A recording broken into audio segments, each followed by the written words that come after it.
प्रिय छात्रों नमस्कार।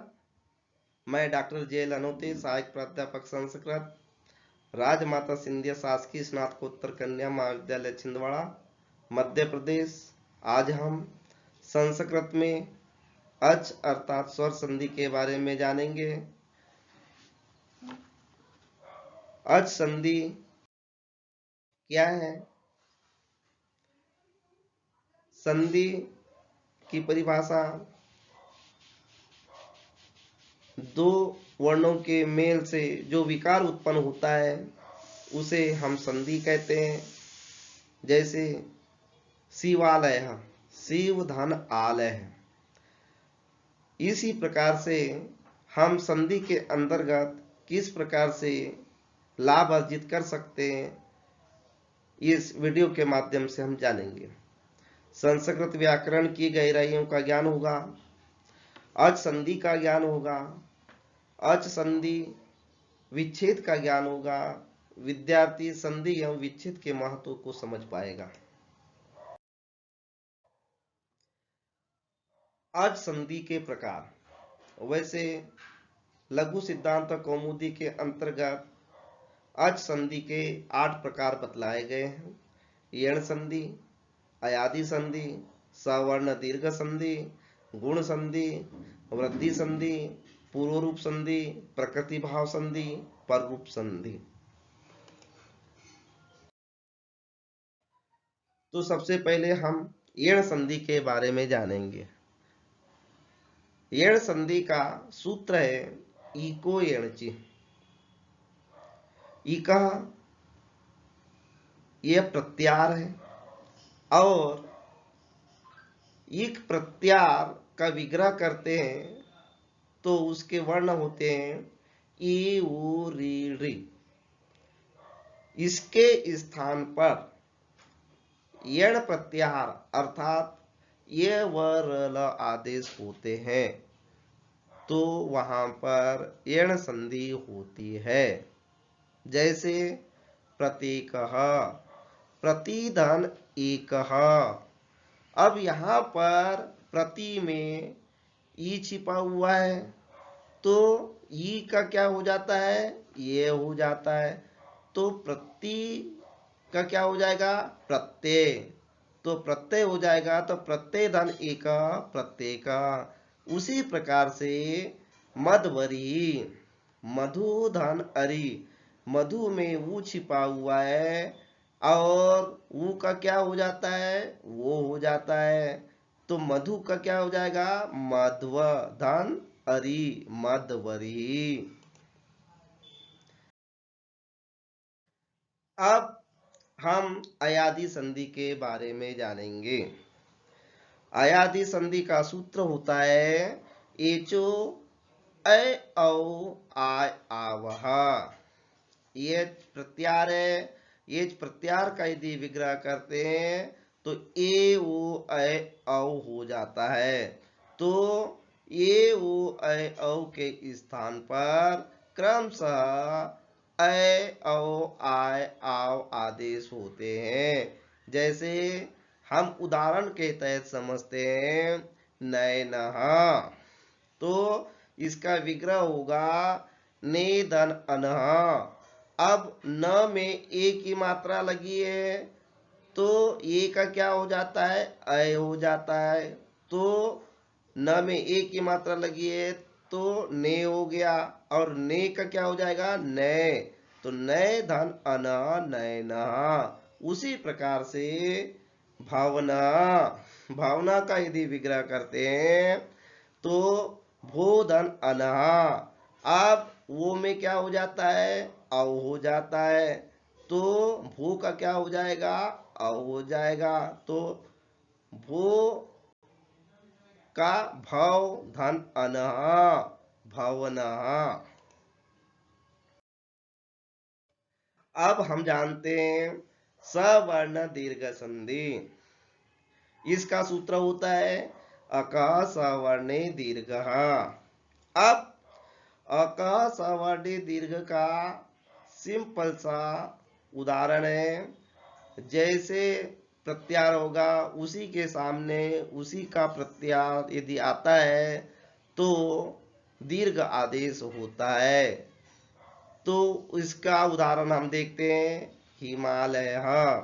अब हिमालय में यदि विग्रह करते हैं तो हिम धन आलय, म में क्या छिपा हुआ है, अ छिपा हुआ है, तो अ धन आ बराबर आ हो जाता है, तो हिम धन आलय बराबर हिमालय। उसी प्रकार से भानुदय में, भानु में उ और उदय, तो उ धन उ बराबर बड़ा उ, बड़ा उ होने की वजह से यहाँ पर दीर्घ संधि होगी। अब हम समझते हैं गुण संधि। गुण संधि का सूत्र होता है आद गुण। अब अ आ से इक प्रत्यार आने पर उसका गुण आदेश हो जाता है। अब हम उदाहरण के तहत देखते हैं, अ धन ई बराबर ए हो जाता है। उसी प्रकार से अ या आ धन उ होने पर उ हो जाता है। अब उदाहरण के तहत हम देखते हैं, भवेत, तो भाव धन ईत, व में क्या छिपा हुआ है, अ छिपा हुआ है, तो यहाँ पर दूसरा पद क्या है, ईत, तो अ धन ई बराबर ये हो गया, तो भाव धन ईद बराबर भवेत। उसी प्रकार से सूर्योदय में, सूर्य धन उदय, सूर्य में क्या छिपा हुआ है, अ छिपा हुआ है, धन उदय, अ धन उ बराबर सूर्योदय। उसी प्रकार से हम वृद्धि संधि के बारे में जानेंगे। इसका सूत्र होता है वृद्धि रेची। अ आ से यच अर्थात ए ओ अय औ परे होने पर वृद्धि आदेश होता है। अब अ धन ए बराबर ए होना उसका वृद्धि है। उसी प्रकार से अ धन ओ बराबर अव होना उसका वृद्धि है। तो उदाहरण के तौर पे हम समझते हैं, जैसे कृष्ण एकत्वम, तो कृष्ण धन एकत्वम, तो कृष्ण के अण में क्या छिपा हुआ है, अ छिपा हुआ है, धन एकत्वम में ये, तो अ धन ए बराबर अय हो गया, तो उसका उदाहरण होगा कृष्ण दयन एकत्वम, कृष्ण एकत्वम। उसी प्रकार से गंगोगा में गंगा धन ओगा, गंगा में आ छिपा हुआ है, धन ओगा बराबर अ हो गया, गंगोगा। अब हम आते हैं पूर्व रूप संधि पर। इसका सूत्र होता है यंग पदांत दाती, पदांत ये ऊ के बाद आने वाले ह्रस्व अ को पूर्व रूप होता है। पूर्व रूप का अर्थ है अपने पहले वाले वर्ण में इस प्रकार मिल जाना जैसे पानी में घुला नमक नहीं दिखता है। जैसे उदाहरण के लिए हरेव, हरे धन औ बराबर हरेव, तो हरे धन अ का क्या हो जाएगा, अवग्रह हो जाएगा। अवग्रह होने पर अ का उच्चारण नहीं होता है। तो ऐसे कुछ शब्द जो होते हैं दिखाई नहीं देते। उसी प्रकार से विष्णु, विष्णु धन औ, विष्णु।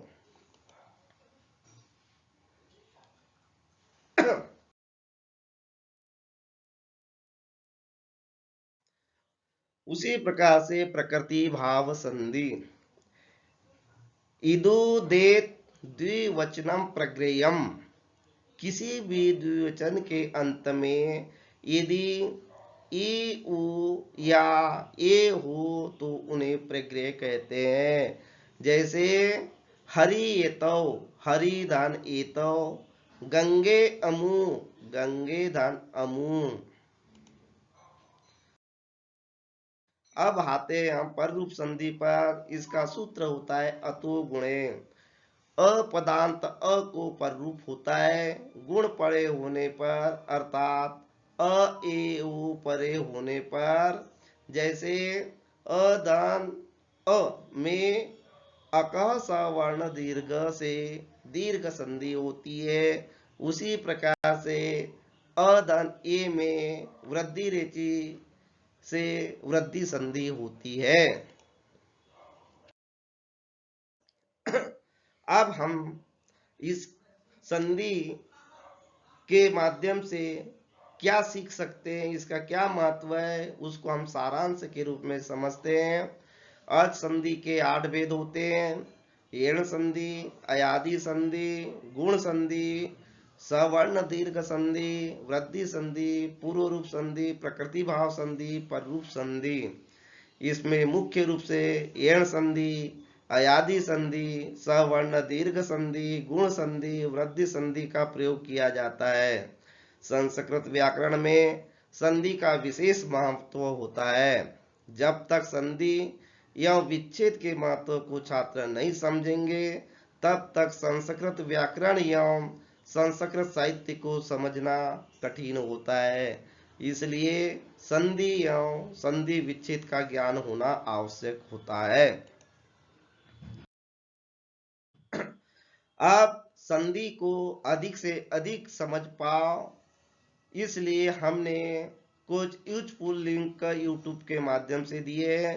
सभी छात्र इस यूट्यूब के माध्यम से संधि के और भी प्रकारों को अच्छी तरह से समझ सकते हैं।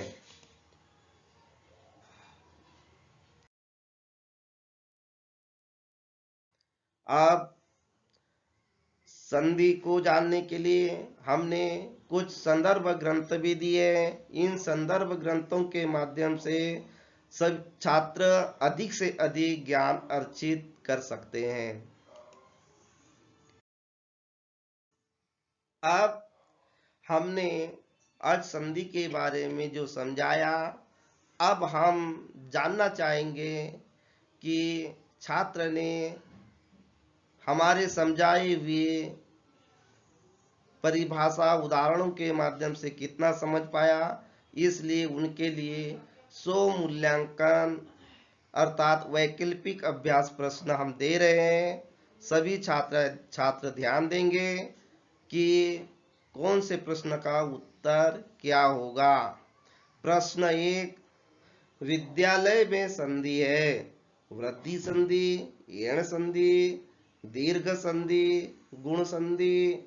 बताइए छात्रों, यहाँ पर कौन सी संधि होगी, अर्थात यहाँ पर होगी दीर्घ संधि। प्रश्न नंबर 2, पाव का संधि विच्छेद है।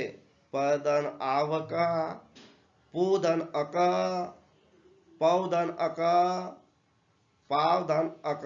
बताइए छात्रों, इसका उत्तर क्या होगा? पौधन अक।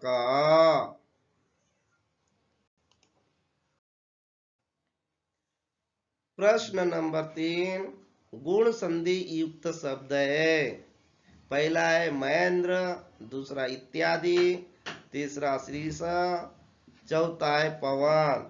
बताइए छात्रों, इसका उत्तर क्या होगा? इसका उत्तर होगा महेंद्र।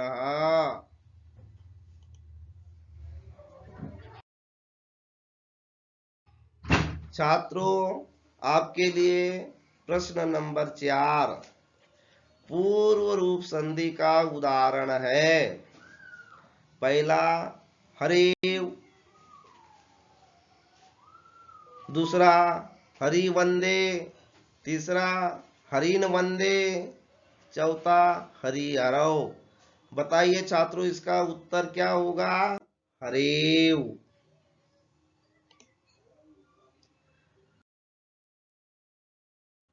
अब हम आते हैं प्रश्न नंबर 5 पर।